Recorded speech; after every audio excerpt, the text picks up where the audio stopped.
Growing up, I was extremely bashful, and I still am, actually.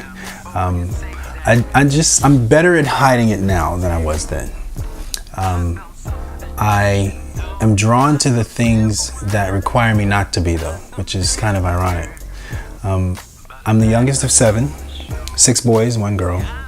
I'm not spoiled. Everybody thinks I am, but I'm not. I'm just determined. When I was 7, my father died of cancer, and I was well into my 20s before trying to figure out how to manage that pain. I grew up in a church home, Christian home rather. My mom taught us about the Bible. She taught us about God, His love for us. But what I lacked was a real authentic relationship with God. And so when I couldn't find solace in religion, I turned to music. It became my escape from reality. And I grew up listening to a variety of different artists. Back then, I would say Andre Crouch, Lionel Richie, Barry Manilow, Mahalia Jackson even was my mom's favorite. Tremaine Hawkins, Roberta Flack, and they're all people. They're from different genres, but that's kind of what I was exposed to back then. I was always listening to gospel, some spirituals, a little bit of pop, a little country, a little R&B. So it was pretty diverse.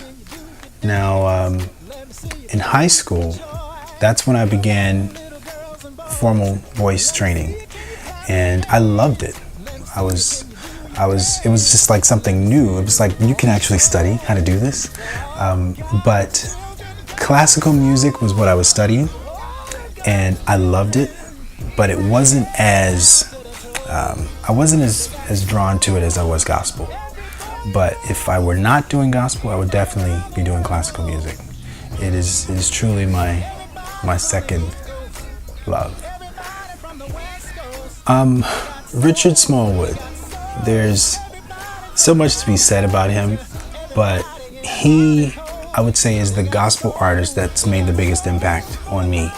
And I think it's largely because he blends gospel and classical music just seamlessly together. He played on my first record, and he played piano on Holy Spirit, and he flawlessly. But that's Richard. The second one would be Luther Vandross on the pop side. I never worked with Luther, but I did meet him at Songwriters Hall of Fame in New York several years ago, and very down to earth. You know, we took a photo together, we talked a little bit, and I would see him again at the BET Awards